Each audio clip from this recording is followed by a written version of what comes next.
Bonjour, comment ça va Manuel? Président, ça va? Ça va bien?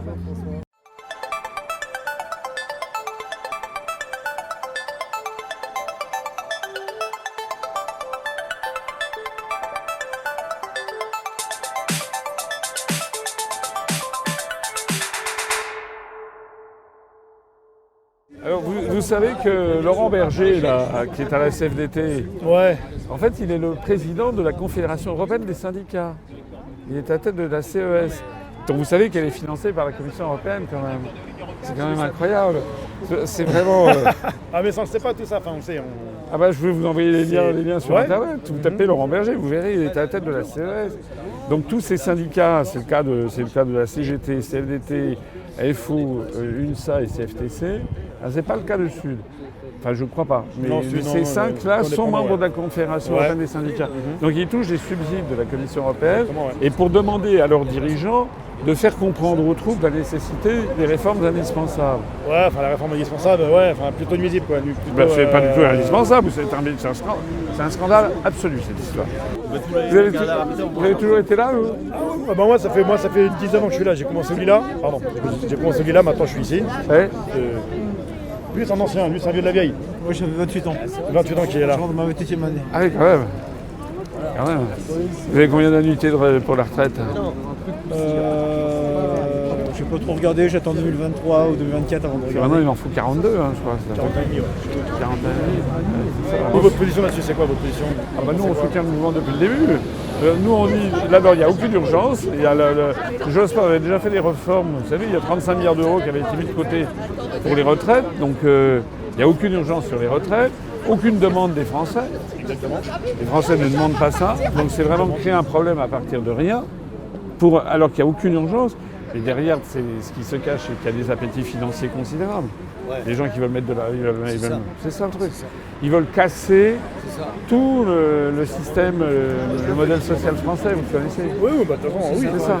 Casse Il n'y a pas que la casse sociale. SNCF et la RATP, c'est tout le monde. Après on va s'attaquer à la sécurité C'est tout le monde qui va y passer. Tous les régimes de retraite. Et puis après ça, avec la retraite par points, ils diminuent.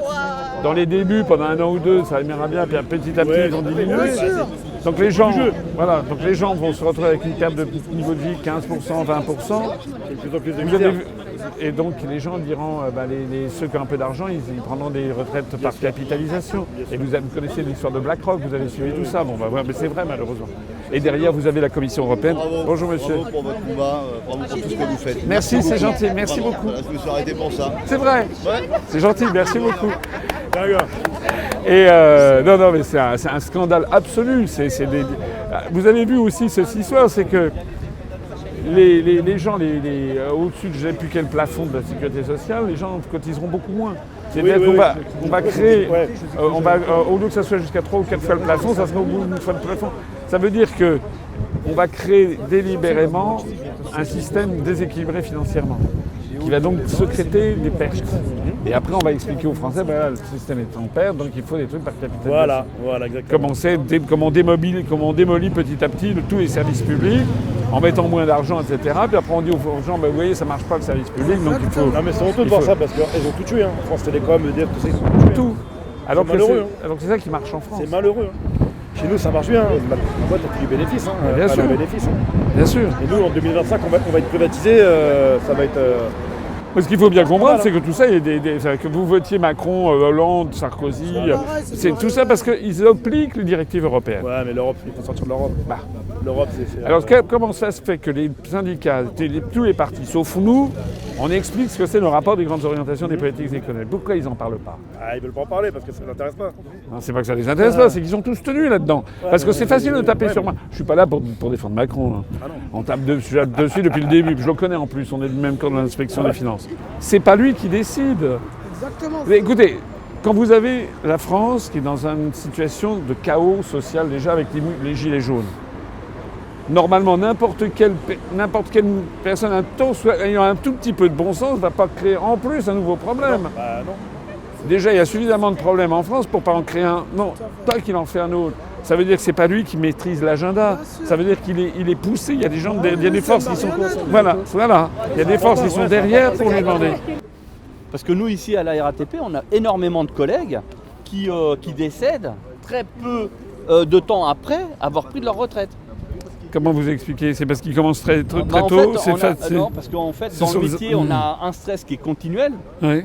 notamment vis-à-vis des voyageurs qui sont de plus en plus agressifs. Oui. On a une circulation qui est très dense, donc du coup, on est un petit peu la tête partout pour savoir si on ne va pas faire un accrochage ou écraser quelqu'un. Oui. Aujourd'hui, avec le système des vélos, des trottinettes, C'est vrai, etc., ouais, c'est incroyable, donc ça. on est tout le temps sous tension.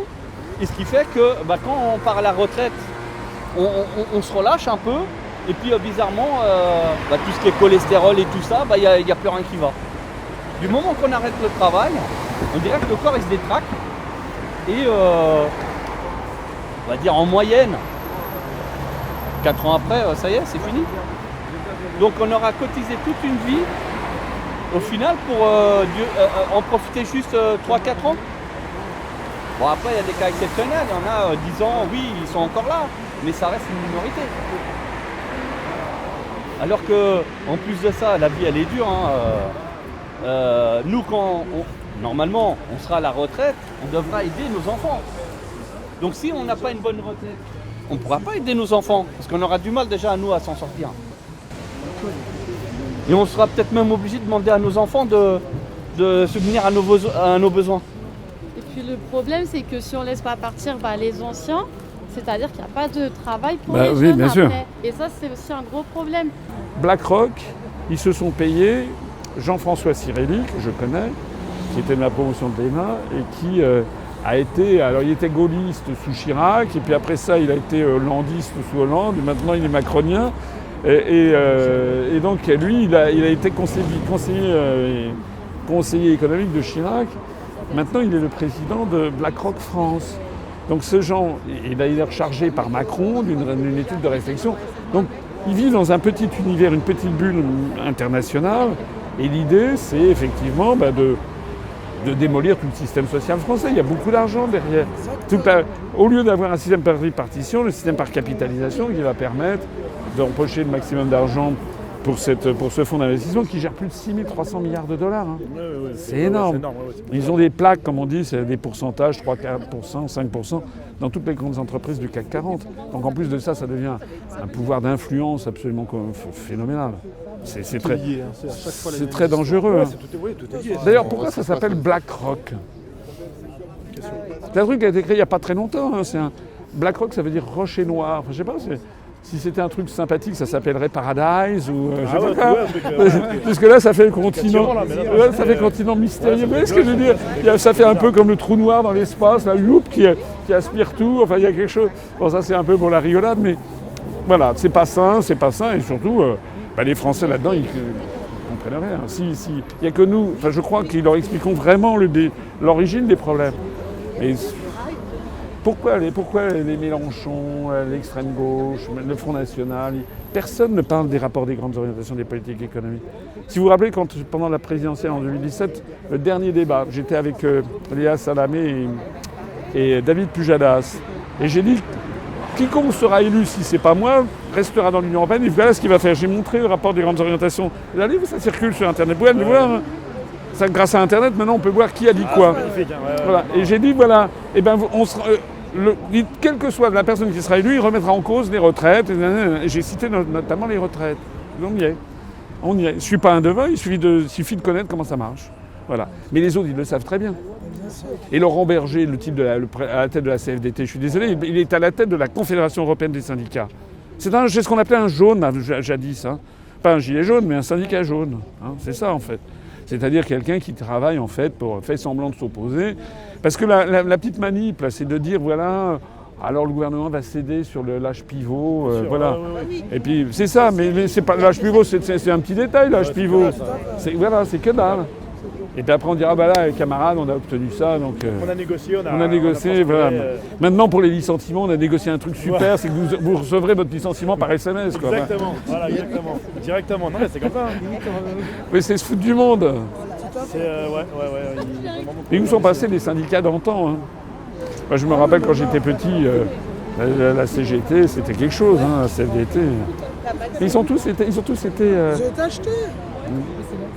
problème avec le gouvernement aujourd'hui. Ouais, le problème, Bien là, sûr. c'est que, bah oui. Déjà, ils vous parlent de trêve, donc il y a un Ah, souci. c'est comme les médias, c'est pareil. Hein. Ah bah, Ah, eux, les gars, c'est pire encore. C'est- Les médias, C'est le porte-parole du gouvernement. je pense que là, Il y a que Mediapart qui sort du lot, franchement. Ah, le ils reste, nous ont inventé des vies, à 3700 € de retraite. Ah oui. Oui, On j'ai ne vu pas ça. en HLM. Ah, ils sont forts, non, ils sont forts. Non, là, ils sont forts. Ils vont trouver le résultat, mais là, Et bien. les gens, ils y croient, c'est ça le Ou plus. alors aux manifestations, il n'y a pas trop de monde, alors on voit qu'il y a beaucoup. Ah ouais, non, Ouais, mais hier, ça, il disait qu'il y avait des dizaines de personnes, alors que tu voyais qu'il y avait des milliers de personnes à Bercy. À Bercy, ouais, c'était vrai. Oui, non, mais ça, Il y a un souci quelque part. hein.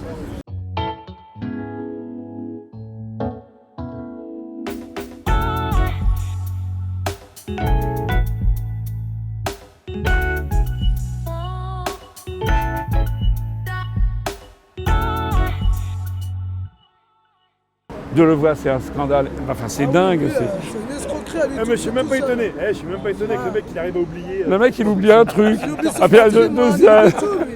Il oublie ses mandats. Le mec, il a Alzheimer avant l'heure. Non, mais ça nous montre qu'ils nous Tous prennent les jours, vraiment t'as pour une des surprise. bouffons. Quoi. Ah, C'est vrai, c'est vrai. tous les jours, t'as une surprise avec lui. Mais, C'est pas des oublis, ils nous prennent vraiment C'est pour très des bien idiots. que. C'est Et en clair. plus, le pire, c'est que les politiciens, ils sont là en train de dire c'est un très bon gars, non, mais le pauvre. Il s'est trompé. Il croque tout dedans. Il C'est- croque tout ah, dedans, bah, les bien mecs. sûr. Il fait tout ça. De toute façon, C'est les mêmes personnes. c'est les mêmes. Alors que si c'est un particulier qui a oublié de Oula. faire sa déclaration, là, Bien sûr. là, il n'y a pas d'oubli. Hein. Ah, Ah, il ça. est cuit, Et le pauvre. apparemment, son remplaçant, il a aussi des casseroles. Ah bah oui. Déjà Bah Bien oui. sûr, il a viré un mec d'Auchan parce qu'il a volé un truc de Non, c'était une femme qui était déléguée syndicale, qui avait, semble-t-il, plus ou moins donné un pain au chocolat à une SDF ou quelque chose. À 68 centimes. Et là, d'euros. ouais, exactement. Elle a été mise à pied, licenciement, enfin c'est incroyable. On se croirait dans Zola ou dans... C'est clair, mais si on continue, on va se retrouver dans Comme ça, le Antoine, il terminal, licencie hein. pour On rien y va maintenant. tout droit. hein. On y va tout droit. Les gens ne se rendent pas compte. Non, mais maintenant, il licencie pour rien. Même chez nous, c'est pareil. Hein. Ça licencie à rigolo, quoi. Ah oui Sans motif. Hein. Sans motif, Ah comme bah, il y ça. a des motifs. Ah, quoi. ils peuvent pas licencier, on a l'emploi à vie, c'est ce que la presse dit. C'est fini, ça. Ah, c'est fini l'emploi à vie, évidemment. Moi, Il y j'ai avait failli un passer à la moment. trappe. Mais c'est ce que dit la presse, hein, pourtant. Bah oui, quand tu les entends. Il n'y a pas de licenciement chez nous. Il y a n'importe Il y en quoi a beaucoup, maintenant. hein. On est des nantis, Voilà, on a il- l'emploi à vie. Il a tout pouvoir. Hein. La plupart va du vite, gouvernement, hein. ils sont tous mis en examen, ils sont encore là. Ah oui, regarde le Balkany. Enfin, nous, on a... Lui, c'est le roi Pas du de nom, pétrole, lui. pas de nom. Non, mais ils nous prennent pour des cons, ils croient qu'on n'est pas Mais écoutez, intelligents. il y a nous, ce que l'on a dit, nous, notre mouvement politique, nous, on propose, ça fait plus d'1 an, que les députés et les sénateurs lancent la procédure de destitution du président de la République. Ça existe, il y a un article, c'est l'article 68. Bien sûr. On a fait tout un dossier là-dessus. Alors, regardez ce qui se passe aux États-Unis. Aux États-Unis, il y a une procédure de destitution de Trump, c'est rien du tout, parce que, enfin, par rapport à nous. Parce que Trump, il aurait demandé, je ne sais plus quoi, au Premier ministre ukrainien d'avoir des informations sur Joe Biden, qui d'ailleurs, soit dit en passant, a l'air d'être une belle crapule, puisqu'avec son fils, ils ont magouillé au moment de la révolution comment dirais-je, du Maïdan en Ukraine. D'accord. Alors à partir de ce moment-là, ils en font tout un fromage. Mais nous, Macron, il piétine la Constitution tous les jours. Tout à fait. Dans tous les domaines. Normalement, la liberté de manifester, ça n'existe plus. Vous avez peut-être suivi, c'est un peu un détail, mais pas tout à fait quand même. Cette commune des Hautes-Pyrénées qui a appris que Macron avait décidé de donner plusieurs dizaines d'hectares à la principauté d'Andorre. Vous l'avez pas vu ça? Non, j'ai pas. Alors les gens, J'en ai même pas entendu parler. bah, les gens ils ont gueulé. Il y a un article 53 de la Constitution. Nulle cession, nulle adjonction de territoire ne peut être faite sans l'avis des populations concernées, sans l'accord des populations concernées. Il a violé ça. Il est allé bombarder la Syrie. Vous vous rappelez, c'était il y a 1 an. Ça, c'est contraire. Là aussi, normalement, il doit y avoir une déclaration de guerre et il a violé le droit international puisqu'on n'avait pas l'autorisation du Conseil de sécurité des Nations Unies. Or, le président de la République est garant du respect des traités. Donc, il a violé ça. Là, il a fait cette affaire de Delevoye. Delevoye, il a été pendant plus de 2 mois ministre en étant rémunéré par ailleurs, ce qui est formellement interdit par l'article 23 de la Constitution. Il y a un décret qu'a pris Macron. Il a violé... ce sont des violations les unes après les autres de la Constitution. On en avait fait une dizaine. Et quand on dit... Alors nous, on avait envoyé ça à tous les députés et les sénateurs. Il faut 58 députés et 35 sénateurs pour lancer la procédure de destitution. Comme il a la Alors, majorité. oui, alors je sais bien ce que disent les gens de la France Insoumise. Ils disent oui, mais de toute façon, ça n'ira pas jusqu'au bout parce qu'il y a la majorité en marche, donc il bloquera. Ben oui, c'est vrai. Mais pourquoi ils font des motions de censure contre le gouvernement? Pourquoi ils font comment on appelle ça, des amendements aux lois, ça ne passe pas non plus puisqu'ils sont minoritaires. Mais s'ils font ça, l'opposition n'a plus qu'à ne plus jamais aller faire quoi que ce soit. C'est quand ça les arrange. Exactement, parce que s'il lançait une procédure de destitution de Macron, bien sûr que ça n'irait sans doute pas jusqu'au bout. Mais déjà, les médias seraient obligés d'en parler à toute la population pour que la population se rende compte à quel point Macron, il piétine la Constitution. Parce qu'il y a énormément de Français qui ne s'en rendent pas compte de ça. Et puis vous imaginez le prestige international de Macron, qui d'ailleurs est déjà très bon. Vous avez vu que le président Trump l'a traité de casse-couille. Vous l'avez pas vu? Ah non, j'ai pas vu ça. Il s'est mis à dos tout le monde, Macron. Avec tout le monde.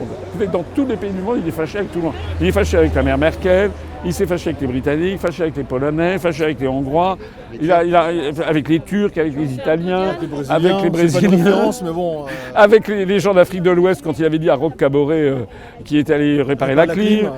Il est fâché également avec les pays d'Afrique de l'Est quand il avait dit la pêche aux Comoriens. Avec l'Australie quand il a mal parlé de la femme du Premier ministre australien parce qu'il ne sait pas bien parler l'anglais finalement. Donc il a dit que sa femme était délicieuse, ça veut dire en fait votre femme elle est bonne, quoi. C'est ça que ça veut dire. Non ça fait un scandale en Australie. Mais M. Erdogan avait dit apparemment que Mais son mari était en mort cérébrale. Mais oui. Il s'est fâché avec tout le monde. Voilà. Alors on nous le présente comme un génie, mais il est fâché avec tout le monde. Il a un don extraordinaire pour se fâcher avec tout le monde. Même son histoire d'abandonner sa retraite là.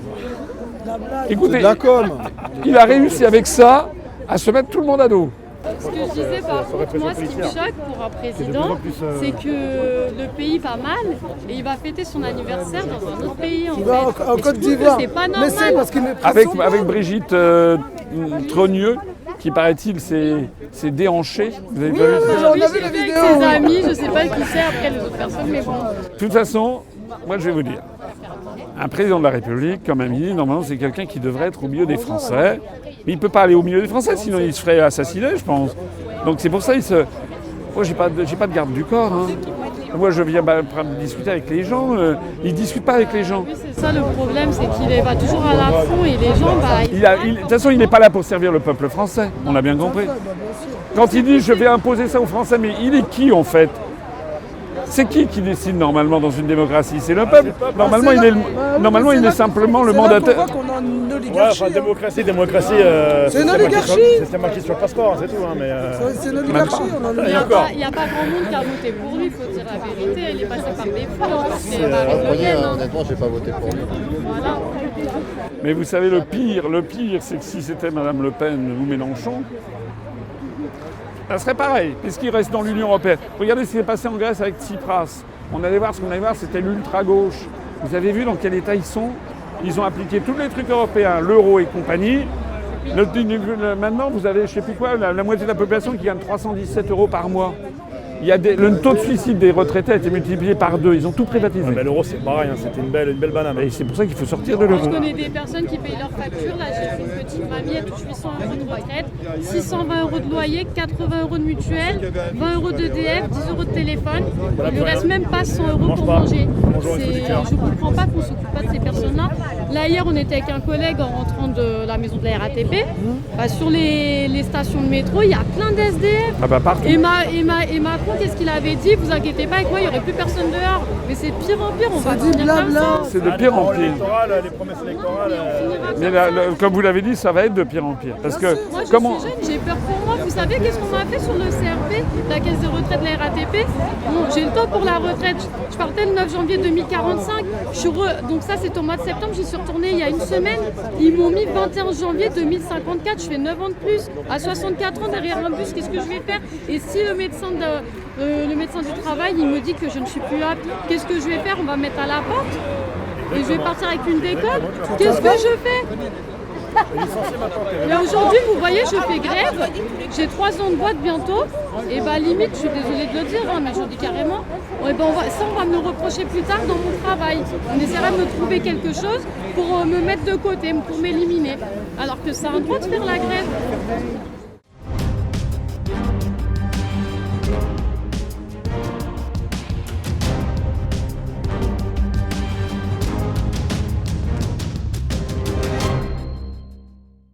Je peux poser pour avoir une petite photo sur Oui, petite photo, voilà. il a mal fini. Ah non, ça va, J'ai rentré mon ventre, c'est bon? Merci, merci. il est pas-